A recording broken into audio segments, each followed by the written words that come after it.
Mkurugenzi wa Kurugenzi ya Bunifu na Ujasiriamali Chuo Kikuu cha Dar es Salaam, Profesa Lilian Daniel Kaale amewataka wafanyabiashara wa chakula hasa mamalishe kutoa ushirikiano katika zoezi linaloendelea ndani ya mradi wa urasimishaji na uendelezaji wa wauzaji wa chakula mtaani, ikiwa ni mradi wa ushirikiano kati ya Mtajirishaji Media Group Enterprises na Chuo Kikuu cha Dar es Salaam. Naitwa Lilian Daniel Kaale, ni mkurugenzi wa ubunifu na ujasiriamali katika Chuo Kikuu cha Dar es Salaam.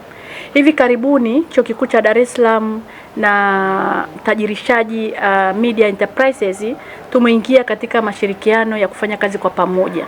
Na mojawapo kubwa ambalo tumeingia ni kuangalia jinsi ya kuwarasimisha wauzaji wa chakula mitaani. Kwa nini tumekuja na makubaliano haya ya kurasimisha wanaouza chakula mitaani? Kwanza kabisa, wakina mama wale wanaouza chakula mitaani wamekuwa wakifanya vile ili waweze kujipatia kipato cha kuweza kuishi, kutunza familia zao na mambo kadha wa kadha.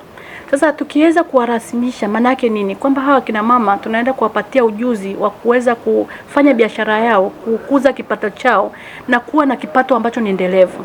Na wakina mama hawa mbali na hapo wamekuwa wakiajiri watu. Wanaajiri watu sio chini ya 2 mpaka 6. Maana yake kwamba pia wana support ajira katika taifa letu hili. Kwa hiyo tunapoenda kuwarasimisha tayari wanaweza kuwasupport zaidi hata hao 6 kwa sababu kipato chao kitakuwa. Hiyo ni moja. 2, hawa kina mama kumbuka wanalisha watu wengi sana kwa siku. Wanalisha watu asubuhi, saa 6 na jioni. Maana yake nini? Kama wakina mama wasipoweza kurasimishwa na kuwezeshwa wakatengeneza chakula ambacho ni kizuri, kisafi na kinachojenga miili yetu, basi watakuwa wanatulisha chakula kichafu. Serikali itapata shida 2 kubwa hapa. Moja, watu watakuwa wanaenda hospitalini wengi, maana yake wanalishwa chakula kichafu, wanaugua matumbo, wanaugua hata miili sehemu mbalimbali za katika miili yetu. Kwa maana hiyo watu hawa watakuwa wanaenda hospitali kupata matibabu, serikali inaingia gharama za kuwatibu watu. Lakini 2, watu wanaougua maana yake hawaendi kazini. Kwa hiyo tayari serikali inapunguza nguvu kazi zake za watu ambao wanatakiwa kuingia kazini, badala yake wanaenda hospitalini. Kwa hiyo lengo letu kubwa ni kuangalia jinsi gani wakina mama hawa tukiwarasimisha wanafanya kazi ambayo ni endelevu, wanauza chakula ambacho ni kizuri lakini chenye virutubisho. Hiyo ni 2. 3, tukiwarasimisha maana yake serikali itaenda kupata kipato zaidi. Maana yake wanalipa kodi, wako kwenye miundombinu ambayo inajulikana. Wale wanaokusanya kodi wanajua kabisa kina mama nani hao wanauza vyakula, wako wapi, wanafanya nini. Hivyo vyote ni kwa ajili ya kukuza uchumi wetu wa nchi. Na ndio maana na hii ndio ambalo jambo kubwa kabisa ambalo sisi kama University of Dar es Salaam na Mtajirishaji Media Enterprises tumeingia katika makubaliano haya ili tuweze kuwawezesha hawa wanaouza vyakula mtaani. Kulingana na faida zinazokwenda kupatikana ndani ya mradi huo, Profesa Kaale ameshauri wafanyabiashara wa huduma za chakula kujiandaa kwa ajili ya mabadiliko ambayo yataenda kusaidia kundi kubwa la wafanyabiashara kurasimishwa, kuongezewa thamani na kuongeza uwezo wa kutoa ajira nyingi kwa vijana. Mimi kwa ushauri wangu katika masuala mapana kabisa ya chakula, tunawashauri mama ntilie wasiogope, na wakirasimishwa kabisa manake kwamba wataingia kwenye ajenda za serikali, wanaweza kulipa kodi vizuri, lakini serikali inawatambua. Manake hapa tunaenda kuwarasimisha sio tu kwamba wenyewe wanaenda kuongeza kipato, wataingia hata kwenye masuala ya huduma za afya. Kwa sababu NHIF wanapoongea hapa sasa hivi kwenye mambo ya huduma ya afya, na uhakika kabisa mama ntilia wengi hawana hizi huduma za afya. Kwa hiyo wataenda kufaidika kwenye mambo ya huduma za afya, watafaidika kwenye mikopo.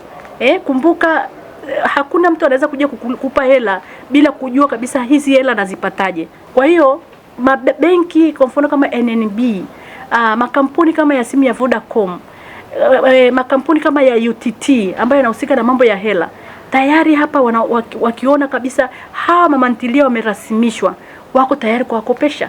Lakini tunaenda kuwafundisha mama ntilia sio tu kuuza chakula kisafi na kizuri, tunaenda kuwafundisha pia jinsi ya kuhifadhi hela na kupata faida. Ukiweka hela benki kama NNB unaweza kupata faida ya kiasi gani, lakini ukiweka UTT unapata faida kubwa zaidi. Kwa hiyo vyote hivi tunasema ni financial literacy. wanaenda kufundishwa na watafaidika sana. Kumbuka mradi wetu tunaposema urasimishaji wa mama ntilie au wauza chakula mitaani, tunaenda kufanya mambo makubwa manne. Moja, tunaenda kufanya kitu kinachoitwa urban farming. Urban farming, tunaenda kuwafundisha mama ntilie anauza chakula hapo. Tunaenda kumfundisha hapo pembeni yako pana sehemu kubwa, na urban farming haihitaji sehemu kubwa. Tunamfundisha jinsi ya kuotesha mboga, ya kuotesha biringanya, ya kuotesha mchicha, ambayo baada ya wiki 6 anavuna. Kwa hiyo akivuna matuta mawili ya mwanzoni hapa, matuta hayo mengine yameoteshwa, baada ya wiki 6 tena nyingine ameshavuna. Kwa hiyo analisha watu chakula kizuri, lakini pia na yeye mwenyewe anajipatia kipato kwa kuuza, kwa sababu hizi mboga hata zitumia tu mwenyewe anaweza akawauzia hata senta nyingine za mama ntilia ambao wenyewe hawakupata hizi fursa za au hawana sehemu ya kuotesha hizi mboga. Hiyo ni moja. Mbili, tunaenda kuwafanyia kitu kinachoitwa uongezaji wa thamani, value addition na product development. Maana yake nini? Kwamba mama ntilia amenunua nyanya kisado, na hizi nyanya alitegemea zitumie Jumatatu, Jumanne, Jumatano, Alhamisi. Bahati mbaya sana kwa sababu ya joto letu lililo kubwa na nini, hii joto halikumruhusu yeye kuweza kufanya zile nyanya zifikie Alhamisi.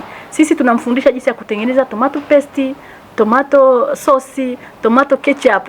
Tayari huyu mama anaweza kumuuzia hata mtu anayepika chipsi, na yeye ambao anapika pale akawasave kwa kutumia ile tomato sauce.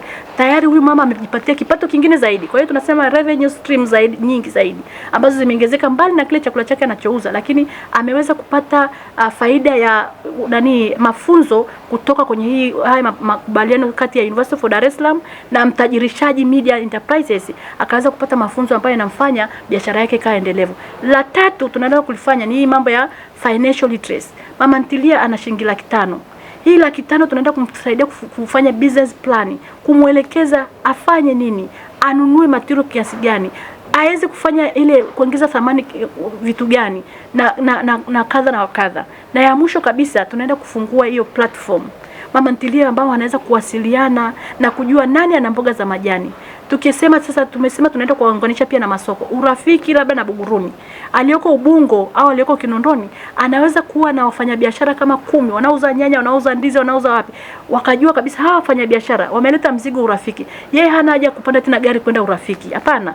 Anawasiliana moja kwa moja kwenye ile platform na wale wafanyabiashara wa Urafiki watamletea vile vitu anavyovitaka kwenye eneo lake la ufanyaji wake wa kazi. Kwa hiyo hataenda tena kule.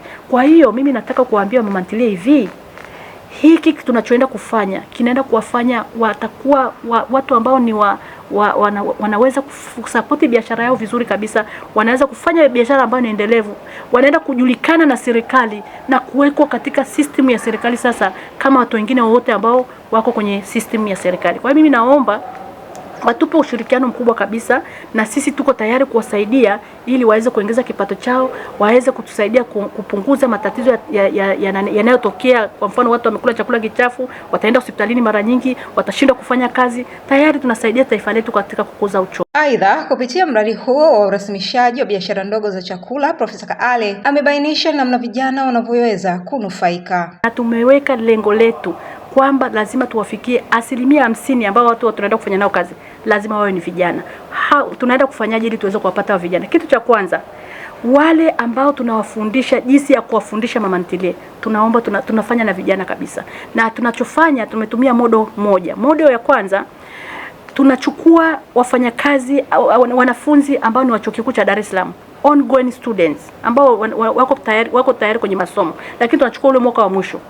Kwa nini tunachukua mwaka wa mwisho? Tunachukua mwaka wa mwisho ambao watakuwa na ujuzi sasa wa kile tunachotaka kwenda kufanya kwenye hayo maeneo yote manne, ili wanapomaliza tu ile mwaka wa 3 au kama ni wa 4, tayari wanabaki kwenye ile system, wanaweza kwenda kuendelea kufanya kazi na wale vijana ambao tutawachukua mtaani. Kwa hiyo tutachukua vijana Chuo Kikuu cha Dar es Salaam na vijana walioko mtaani, tuangalie jinsi ya kuwaunganisha, kuwafundisha hizi nani zote section zote 4 tulizozitaja, ili waweze kufanya kazi na kwenye hizi center. Kumbuka mbali na kwamba tunaenda kwa support mama ntilie, tumekubaliana kwamba tunaanzisha center za kufanya value addition and product development, za kufanya urban farming, za kufanya mambo ya financial literacy, na kufanya hii mambo ya hizi platform. na section zote 4 hizi tunaanzisha center kwenye hizi wilaya zetu ambazo zitakuwa zina service hawa mama ntilie. Kwa maana hiyo tunapoenda kutumia wa vijana ambao ni wako mtaani na vijana wa Chuo Kikuu cha Dar es Salaam wakaweza kuunganika pamoja, wakafanya kazi pamoja, tayari hili tutakuwa na zoezi ambalo ni endelevu. Na kwa kuhitimisha tu, kama nilivyosema hapa mwanzoni kwamba lazima tufanye kazi na vijana ili vijana waweze kupata ajira, manake vijana wamekuwa wakiachwa sana